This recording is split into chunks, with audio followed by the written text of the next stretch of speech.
the bottom line is we forget everything and run nowadays. And we do not fear our coaches and our mentors. And I don't mean fear, meaning I'm going to beat you up, or I'm going to pull your scholarship, or I'm going to suspend you from the league. I don't want you to fear me in that way.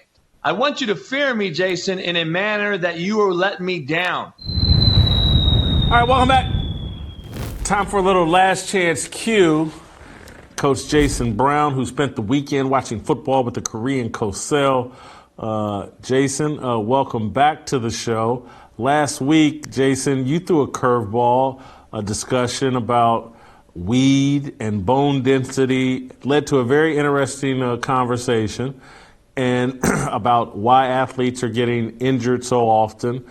So this week, I want to throw you a little bit of a curveball and throw at you my theory that one of the number one things damaging pro sports, the quality of play, why I think we see the inconsistency in play and why there are no great teams in the NFL, why the Los Angeles Rams go from Super Bowl title contender to won't even make the playoffs, to why the NBA sucks. There's just too much money. Athletes weren't meant to make generational wealth in a single season over the course of a career. There's just way too much money for these guys to keep the desperate, and particularly as it relates to football. Football is best played by desperate men. You take away the desperation and everybody's sitting on $20 million, $40 million, $100 million, $500 million, it's going to impact the quality of the game, and it has. Too much money in professional sports. Yeah, I've been saying it for a while. You know, that right there compiled with lack of investment. These cats have no investment. They have no interest in investing in the profession that has paved the way for them to make generational wealth. So it's kind of unfortunate, a little bit disrespectful to the game, the forefathers. Jason, I want you to clarify your lack of investment comment. What do you mean by that? So these guys now that we're paying all this money to, like you've so eloquently put it, which I fully agree, they don't have any investment in the profession anymore. So that means they don't know who Joe Namath is. I don't believe Kyler Murray knows who these guys are until they tell them who they are. They walk in. I know for a fact that Jackson State, half the roster did not know who Deion Sanders was. When he took the job, half the roster did not know who Deion Sanders was. Let that sink in. That is a fact. And half the roster had to Google and figure out who he was once the people's staff and others like saying, hey, you know who Deion is? These kids, and I've coached them the last few years, I'm just telling you, they don't know who Bo Jackson is, Eric Dickerson, Barry Sanders. That is how far removed these kids are from the actual sport that is giving these kids generational wealth. To me, goes back to my theory, which is kind of like yours. We've given the keys to the Ferrari, to the Lamborghini, to the Porsche, to these kids before they ever learn to drive. We've anointed them so quickly. We've enabled them, and now they expect, and they want and expect instant gratification. Give me, give me, give me, without me ever even earning my worth. I don't have to prove my worth anymore. Tell me what quarterback's proving their worth right now. Like I will wait for days for you to show me and tell me which quarterback in the NFL has proven their actual worth besides Tom Brady. Like, I'm serious. Like, there's not a quarterback in today's NFL that has proven their worth that is even close. Aaron Rodgers. One? Don't know, man. How many MVPs? You got 3 or 4 MVPs. Yeah, but he's basically another version of Peyton Manning. I do like your point about investment because I don't think people understand that an understanding of history, understanding whose shoulders you're standing on, who actually made it possible for you to make millions of dollars.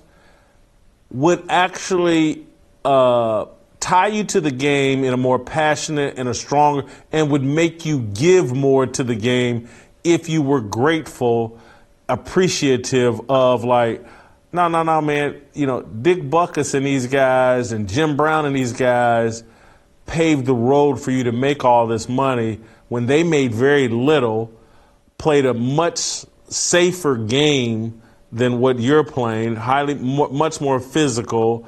And so you owe a debt to those to respect the game and honor the game in a certain way. And you're right, all of that is missing. And that is because you hear people, why do they need to know who Deion is? Deion didn't play during their time or whatever. But there is, if there is no reverence for the people that came before you, you won't carry yourself in a proper way. And I'll go in a direction that it's not the easiest for you to comment on. But I would say that when I sit around and think about how I portray myself publicly, carry myself publicly, how I think about my grandmother, I think about her generation and what all they went through in order for me to go to a Ball State University and get a scholarship. And I feel like I owe a debt to them to carry myself in a certain way and not disrespect all the sacrifices they made. We aren't just old people whining and bitching.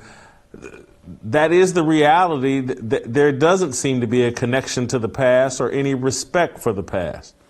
Your show's name is Fearless, all right? One of my mantras, mottos, quotes that I live by, acronym, is fear.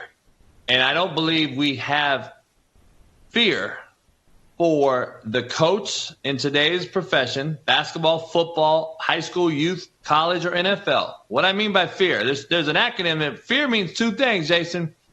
It means face everything and rise, or forget everything and run. And, the bottom line is we forget everything and run nowadays. And we do not fear our coaches and our mentors. And I don't mean fear meaning I'm going to beat you up, or I'm going to pull your scholarship, or I'm going to suspend you from the league. I don't want you to fear me in that way.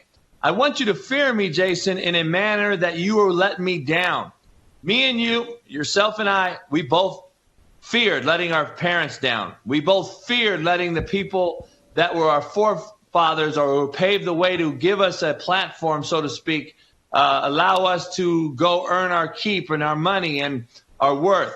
We fear to let them down. Like, we don't fear to let these guys down anymore, Jason, or we wouldn't just walk down the sideline when Jason Kittle's running for a touchdown and we just totally give up.